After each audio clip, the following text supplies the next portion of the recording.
I'm for the defendant, my lord. And who is with you, Brother Snubbin? Mr. Perker is with Lawyer Snubbin, my lord. Ah, plaintiff, Mr. Buzfuz and Mrs. Dodson. Fogg, and for the defendant, Mr. Snubbin and Mr. Perker. Perker, my lord. Get on. The plaintiff, gentlemen, is a widow. Yes, gentlemen, a widow.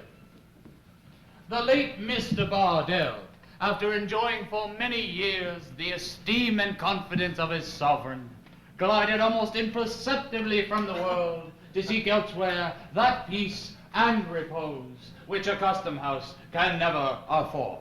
He was knocked on the head by a quart pot in the cellar of a public house. Some time before his death, he stamped his likeness upon a little boy. With that little boy, the only pledge of her departed exciseman, Mrs. Bardell shrunk from the world and courted the retirement and tranquility of Goswell Street. And there she placed in her front parlor window a written placard bearing this inscription: "Apartments furnished for a single gentleman, inquire within." I entreat the attention of the jury to the wording of this document. Apartments furnished for a single gentleman. Mrs. Bardell's opinions of the opposite sex, gentlemen, were derived from a long contemplation of the inestimable qualities of her lost husband. She had no fear. She had no distrust. She had no suspicion. All was confidence and reliance. Mr. Bardell, said the widow to herself, Mr. Bardell was a man of honor. Mr. Bardell was a man of his word. Mr. Bardell was no deceiver. Mr. Bardell was once a single gentleman himself. To single gentlemen I look for protection, for assistance, for comfort, for consolation. In single gentlemen, I shall perpetually see something to remind me of what Mr. Bardell was when he first won my young and untried maidenly affections. To single gentlemen, then, shall my lodgings be let. Actuated by this beautiful and touching impulse, the lonely and desolate widow dried her tears, furnished her first floor, caught her innocent boy to her maternal bosom, and put the sign up in the parlor window. Did it remain there long? No! The serpent was on the watch. Before the sign had been in the parlor window 3 days, gentlemen, a being, erect on 2 legs and bearing all the outward semblance of a man, and not that of a monster, knocked at the door of Mrs. Bardell's house. He inquired. He took the lodgings, and on the very next day he entered into possession of them. That man was Pickwick. Pickwick the defendant. Oh, of this man, Pickwick, I will say little. The subject presents but few attractions, and I, gentlemen, am not the man, nor are you, gentlemen, the men, to delight in the contemplation of revolting heartlessness and systematic villainy. Come on. I shall show you that for 2 years, Pickwick continued to reside constantly and without intermission or without interruption at Mrs. Bardell's house.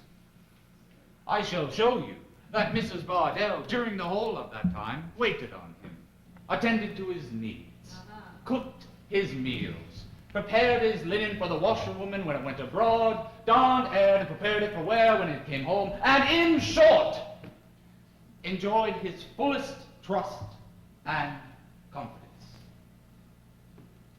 I shall show you that on many occasions he gave halfpence, and on some occasions even 6pence to her little boy.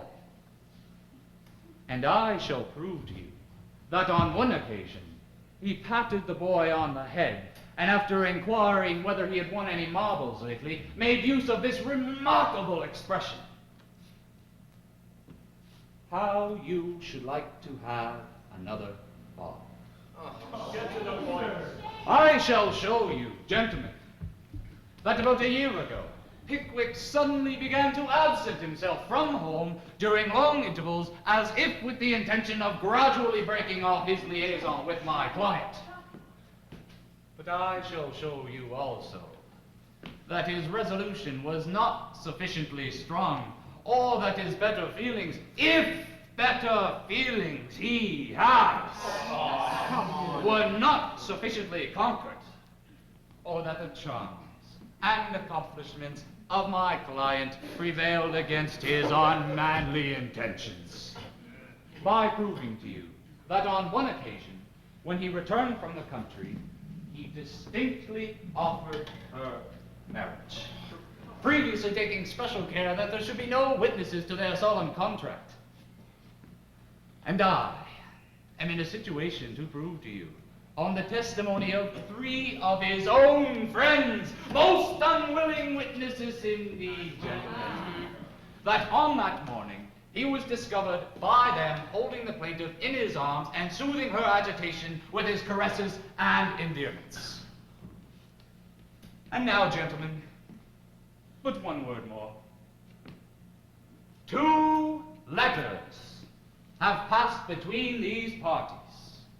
Letters which are admitted to be in the handwriting of the defendant. Usher, read the letters.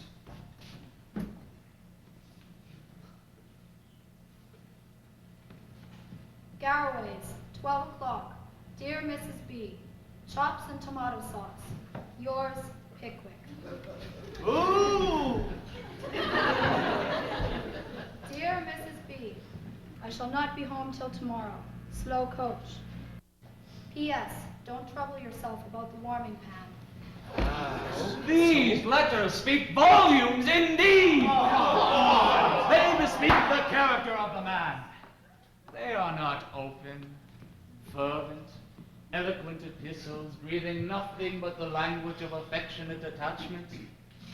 They are covert, sly, underhanded communications, but fortunately, they are far more conclusive than if couched in the most glowing language and the most poetic imagery. They are letters which must be viewed with a cautious and a suspicious eye. Letters which were evidently intended at that time by Pickwick to mislead and delude any third parties into whose hands they might fall. Gentlemen of the jury, pray consider. My client's hopes and prospects are ruined. And it is no figure of speech to say that her occupation is gone. The sign is down, but there is no tenant. Eligible single gentlemen pass and repass, but there is no invitation for them to inquire within or without. All is gloom and silence in the house. Even the voice of the child is hushed. His infant sports are disregarded when his mother weeps.